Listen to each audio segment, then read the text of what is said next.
tẹ́ bá fi wá bí ẹ̀mélòó kan tí ẹ bá ti rí ìgbàlà tẹ́ ẹ sì rí àmì Jésù bí ẹ tẹsẹ̀ mọ́rìn. Now ó túmọ̀ sí pé he was tired of what is happening in the world. Sir, ẹ̀yin gẹ́gẹ́ bí àgbàlagbà nínú iṣẹ́ ìránṣẹ́ tòró dá mi lójú pé pẹ̀lú oore ọ̀fẹ́ Ọlọ́run nínú ayé ẹ̀yin dádì mi ẹ ti wà nínú iṣẹ́ ìránṣẹ́ kan tí ó bí irú ìwà wáyé. Ẹ̀yin gẹ́gẹ́ bí àgbàlagbà nínú iṣẹ́ ìránṣẹ́ ẹ sà, what are the people, the followers that are listening to us on radio, on the Facebook, what should they do now? When the minister, the so-called minister of nowadays, we have diverted, I included myself, that we have diverted from the doctrine of Jesus that said go into the world, evangelize and preach to them about the kingdom of God, the coming of the Almighty God again. Since we have diverted and we cannot impart the Holy Spirit to the life of the people anymore, because you can't give what you don't have. You can only give from what you have. What should we do? The body of Christ, the people who are still interested in knowing more about Christ, the people who are interested in doing the will of God, what should we do? Ẹ ṣé, ọ̀dọ̀ Jésù náà la lọ kó lè bá wa yanjú ẹ̀. Tẹ́ bá wo náà Jòhánù orí ìkẹta lọ́hùn yẹn, ó ní àti èmi nígbà tí a bá gbé mi sókè, èmi ó fa àwọn ènìyàn sọ́dọ̀ ara mi. Ó ní gẹ́gẹ́ bí Mósè ṣe gbé ejò sókè lájù, ó ní bẹ́ẹ̀ gẹ́gẹ́ ni a kò lè ṣe aláìgbé ọmọ ènìyàn sókè. Nígbà tá a dénú ìwé Hébérù orí 12 lọ yẹn, ó wá ní kí a máa wo Jésù olùpilẹ̀ṣẹ̀ àti aláṣepé ìgbàgbọ́ wa. Nígbà tí Paul wá máa sọ tiẹ̀, ó ní ẹ máa ṣe àfarawé mi bí èmi ti ń ṣe àfarawé Kristi. Kókó nìyẹn. Sẹ́ẹ̀rì ìyẹn mo fi sọ lẹ́ẹ̀kan wípé Jésù ó ní nípa èso wọn lẹ́ ó fi mọ̀ wọ́n. Sẹ́ẹ̀rì ìránṣẹ́ Ọlọ́run kí ìránṣẹ́ Ọlọ́run tẹ́ ẹ bá ti rí tó bá ti ń gbé ara rẹ̀ sókè tí kìí ṣe Jésù mọ́ ẹ fura. Ẹ fura. Hébérù sọ fún wa, ó ní láìsí, ó ní ẹ máa lépa àlàáfíà àti ìwà mímọ́ pẹ̀lú ẹ̀gbẹ́gbẹ́, ó ní láìsí èyí ni kò sẹ́ni tí yóò rí Ọlọ́run. Ẹni tí iṣẹ́ ìránṣẹ́ rẹ̀ ò bá ti lépa àlàáfíà gẹ́gẹ́ bẹ́ẹ̀ ti sọ lẹ́ẹ̀kan tó jẹ́ pé ńṣe ló tún ń di ẹrù wíwo ru àwọn ènìyàn, ẹ ṣọ́ra fún. Ẹni tí ìgbésí ayé rẹ̀ bá ti ń bo ẹ̀ṣẹ̀ mọ́lẹ̀ dípò kó máa fa ẹ̀ṣẹ̀ tú, ẹ ṣọ́ra fún. Ohun tí àwọn èèyàn gbọ́dọ̀ ṣe nìyẹn, kí wọ́n dá Jésù mọ̀ gẹ́gẹ́ bí olùṣọ́ àgùntàn wọn. Èmi máa ń sọ fún àwọn ènìyàn, kì í ṣe pásítọ̀ ló kú fún ọ, kì í ṣe àpọ́stélì, kì í ṣe ajínrere, kì í ṣe wòlíì. God bless you, sir. Jésù ló fi ẹ̀jẹ̀ rẹ̀ ló fi rà mí, ló fi rà ọ́. Jésù yẹn ni kó o máa wò. Má wo ènìyàn, torí wípé ènìyàn lèèyàn ó máa jẹ́. Bẹ́ẹ̀ni. Bẹ́ẹ̀ bá wọnú Bíbélì, kò sí ẹnìkan ṣoṣo tá a lè tọ́ka sí wípé ó wẹ̀, ó yán kàìnkàìn kò lẹ́ṣẹ̀. Àjùlọ Ọlọ́run nìyẹn. Ṣùgbọ́n ohun tí Bíbélì sọ ni wípé ká kó àwọn ènìyàn wá sọ́dọ̀ Jésù Kristi. Àwọn Yorùbá tí ò ka Bíbélì, wọ́n ní bí aya tó bá mọ ojú ọkọ tán, alárinà á yẹ̀bá. Nígbà tá a bá wàásù fún àwọn ènìyàn tí wọ́n mọ Jésù, tí ẹ̀mí mímọ́ gbénú wọn, a tún gbọ́dọ̀ máa bá wọn du Jésù mọ́ rárá. Ká fi wọ́n sílẹ̀ fún Jésù Kristi tí wá ní kí wọ́n máa rí àpẹẹrẹ rere láti ìgbésí ayé tí àwa náà ń gbé. Ohun tó wà ń bẹ nìyẹn. Ẹ jẹ́ kí àwọn èèyàn dá Jésù mọ̀. Bí wọ́n bá ti dá Jésù Kristi mọ̀, tí ẹ̀mí mímọ́ Ọlọ́run sì ń gbénu, ó ní ìfòróróyàn tí ẹ ti gbà, ó ní yóò máa kọ́ yín ní tí í ṣe òtítọ́. Nínú Jòhánù kínní orí 2 ẹsẹ̀ 17. Ìfòróróyàn yẹn, ẹ̀mí mímọ́ yẹn lọ́pọ̀lọpọ̀ ò ní. Tó fi rọrùn fún àwọn àpọ́stélì èké, wòlíì èké, arákùnrin èké láti ṣì wọ́n lọ́nà. Ẹni tó bá ní ìfòróróyàn ẹ̀mí mímọ́, wọn ò lè fi irọ́ pé òótọ́ fún kó gbà, kò ṣeé ṣe. Nítorí náà táwọn èèyàn wá ní láti ṣe nìyẹn, ẹ dá Jésù mọ̀. tó o bá ti dá Jésù mọ̀ ó ní èmi ni olùṣọ́ àgùntàn rere.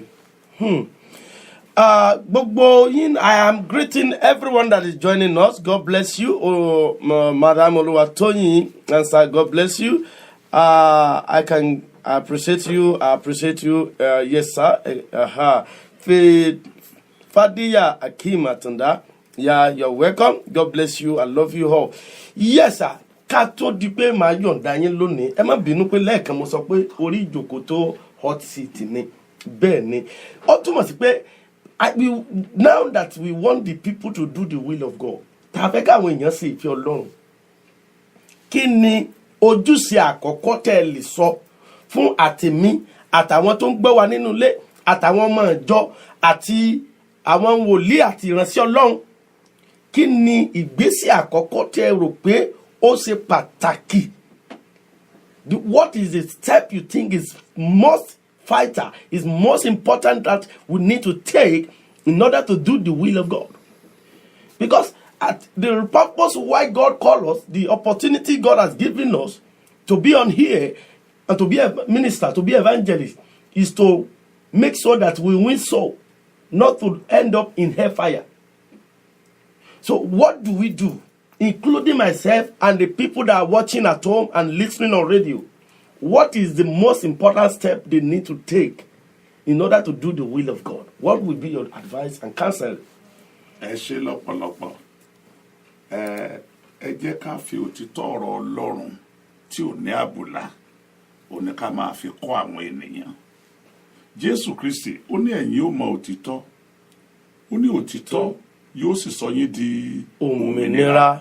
Tẹ́ bá wo Jésù Kristi nínú Mátíù orí 22 lọ́yìn ẹsẹ̀ 19 ó ní ẹ máa lọ ẹ máa kọ́ ni sí ọ̀pọ̀lọpọ̀ ẹ̀kọ́ ni ò sí mọ́ lónìí, ẹ̀kọ́ tó yè kooro ó ní ò sí mọ́ lónìí. Bí àwọn èèyàn bá ní àǹfààní sí ẹ̀kọ́ Bíbélì tó yè kooro, ẹnikẹ́ni kò ní lè tú rọ́tà fún wọn mọ́.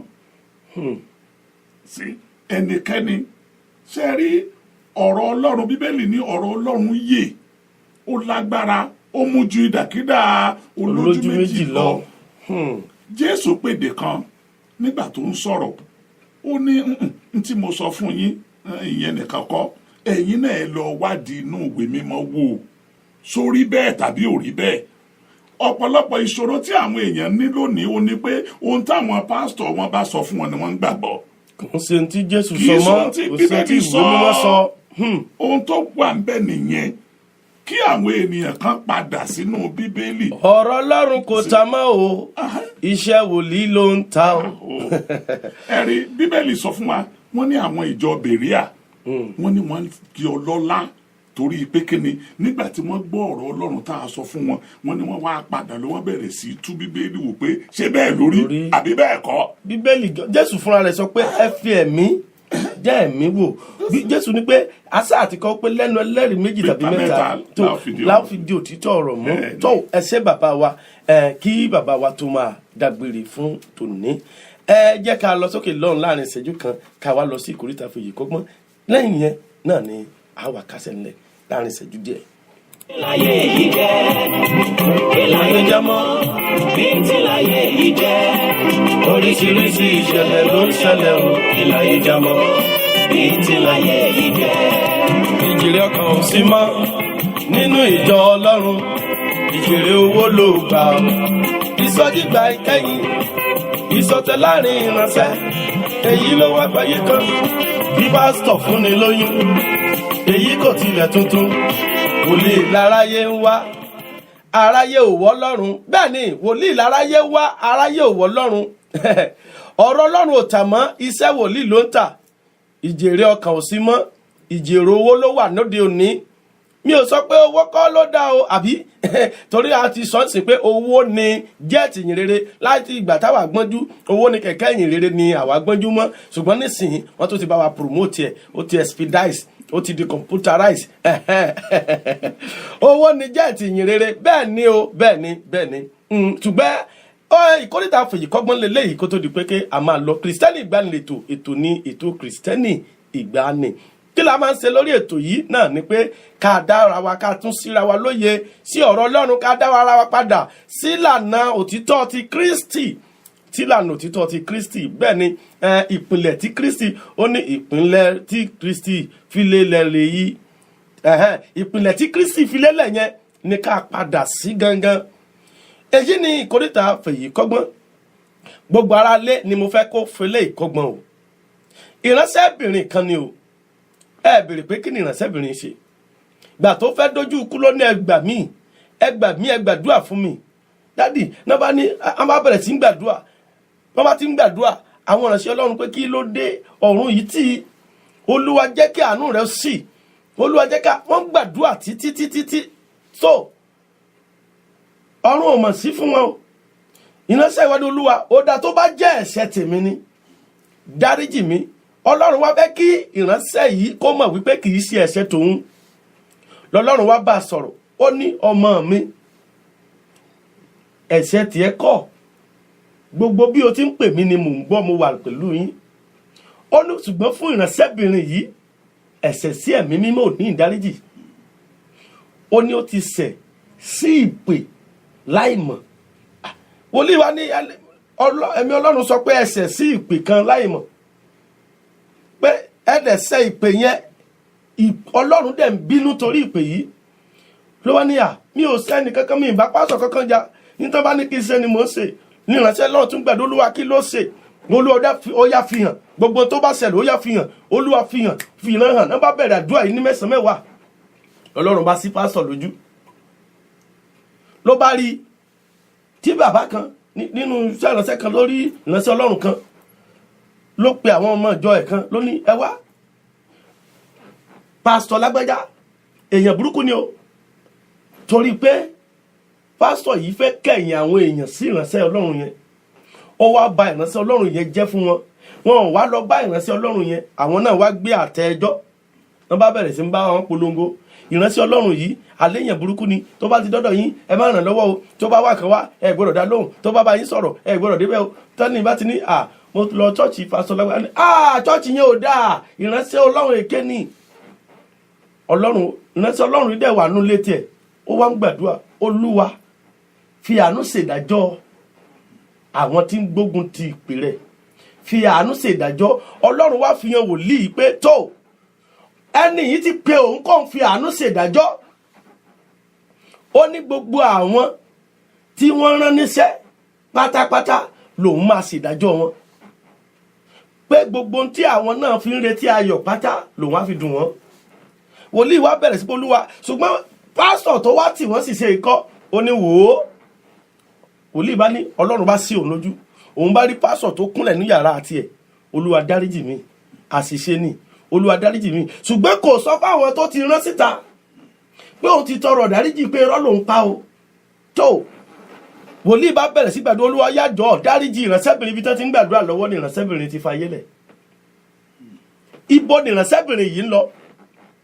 Irú ìránṣẹ́bìnrin àbídádì ibo ló ń lọ? Ọ̀run àpáàdì. Fèyí kọ́gbọ́n ni èyí o, kó o tó ṣèdájọ́ ẹni tó o mọ̀, wádìí o, má jẹ́ kí ìránṣẹ́ Ọlọ́run kankan tì ọ́ dẹ́ṣẹ̀. Olórin kan wà tá a máa kó ní ẹran ara ló tì mí dẹ́ṣẹ̀, dáríjì mi o. Ìgbà tó wà láyé tó wà tó lórí ọ̀fẹ́ báyìí ló lè tọrọ fún ìdáríjì ẹ̀ṣẹ̀ o. Má jẹ́ kẹ́nikẹ́ni tì ọ́ dẹ́ṣẹ̀. Tán bá rojọ́ fún ọ, Bíbélì wípé ẹnikẹ́ni tó bá pa ẹnu rẹ̀ mọ́, àbẹ́ ti gbàgbé, ó wà ní ìwé òwe, ẹ lọ kà á. Fèyí kọ́gbọ́n ní ìkórìtà yìí, kó o tó bá wọn ṣèdájọ́ ẹni tó mọ̀, wádìí dáadáa. Òun náà ni bàbá wa sọ yìí o, a nílò ẹ̀mí mímọ́ ní gbogbo ọ̀nà. Ẹ̀mí mímọ́ yìí ní ó jẹ́ kí wọ́n máa sọ fún ọ, ìfà tí wọ́n bá ti ń parọ́ fún ọ pé lágbájá ṣe báyìí, ẹ̀mí mímọ́ máa sọ fún ọ pé má dáhùn o, má dá sí o, má dáhùn o. Torí pé Bíbélì wípé ẹ̀mí mímọ́ yìí yóò máa tọ́ wa, yóò máa darí wa. Ohun tó bá gbọ́ látẹnu Ọlọ́run ni yóò máa sọ fún wa. Tó Fèyí kọ́gbọ́n ni ẹja Fèyí kọ́gbọ́n. Kí n tó máa lọ lẹ́ẹ̀kan sí, orúkọ tèmi ní Ajínrere Kẹ́hìndé John Oyèwọlé Evangelist J.K. Oyèwọlé tí ìjọ Mercy of Christ Development Ministry tó wà ní 873 Dulles Avenue, Stafford, Texas 77477. bẹ́ẹ̀ náà ni iṣẹ́ ìránṣẹ́ wa wà lórílẹ̀‐èdè Nàìjíríà Love for Christ Development Ministry tẹ́ bá ti ń gbọ́ orí òkè àánú